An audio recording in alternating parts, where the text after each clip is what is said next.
Sometimes the people who look the smallest in the crowd carry the biggest battles inside their hearts. Tonight's story is about a young woman who sold candy on the streets just to make it through another day.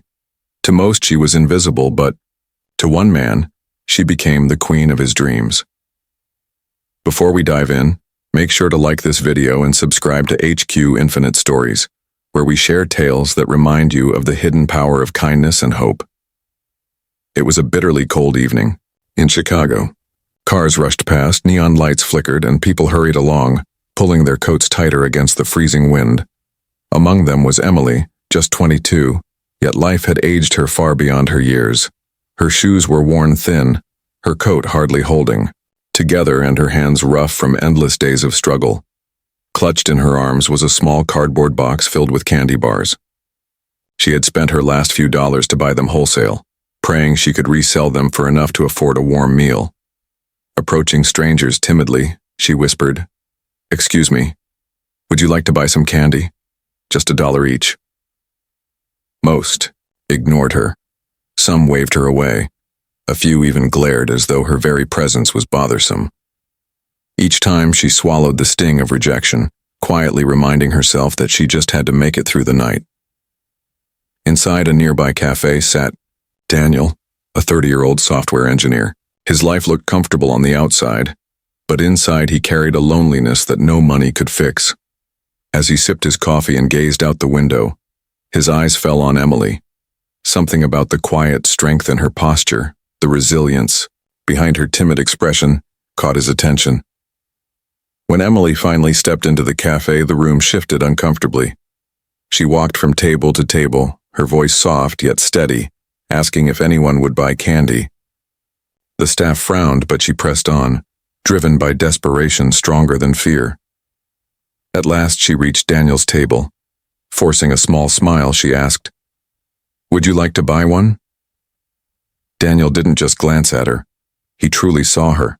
Not the shabby coat or the worn shoes, but the courage, humility, and grace she carried. Slowly, he said, "I'll take them all." Emily blinked, stunned. "All? But there are 20 bars." Daniel nodded and placed a crisp $20 bill on the table. "Yes, I'll buy everyone, but keep the candy. I just want you to have the money." Her lips parted, her eyes wide with disbelief. "Why would you do that?"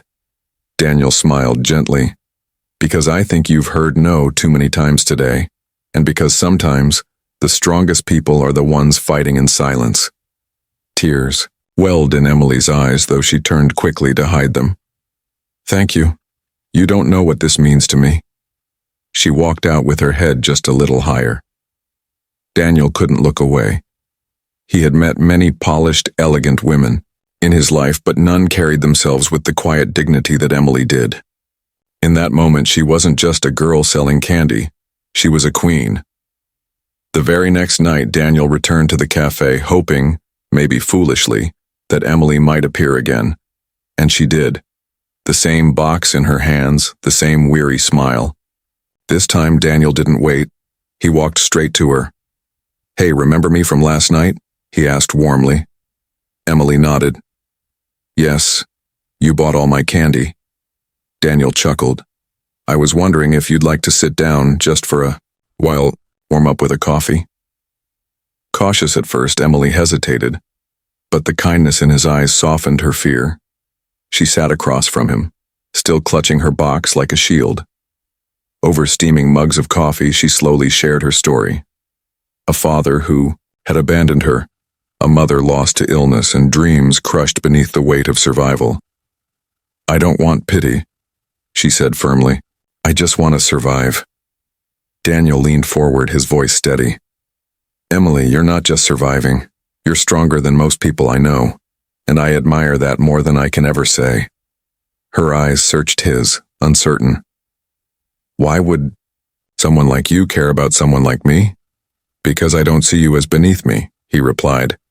"I see you as someone worth knowing, someone who could change my life." For the first time in years, Emily laughed.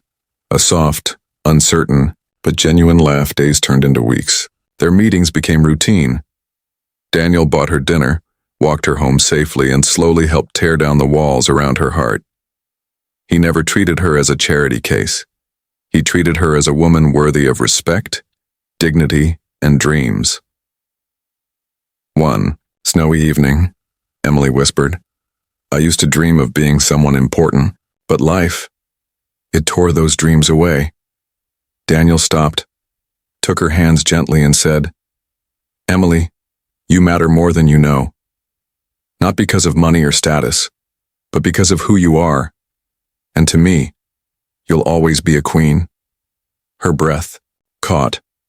For the first time she felt seen, not as a struggling street seller, but as a woman worthy of love. Months later, Emily no longer had to sell candy. With Daniel's support, she found steady work and began chasing her dreams again. And when Daniel finally asked her to be his queen, not just in his heart, but in his life, her answer was filled with tears of joy, because sometimes the greatest love stories don't begin in palaces or grand ballrooms, but on cold sidewalks, where a girl sold candy to survive, and one man chose to see her as the queen of his dreams. If this story touched your heart, don't forget to like this video and subscribe to HQ Infinite Stories, because love and kindness often appear in the most unexpected places.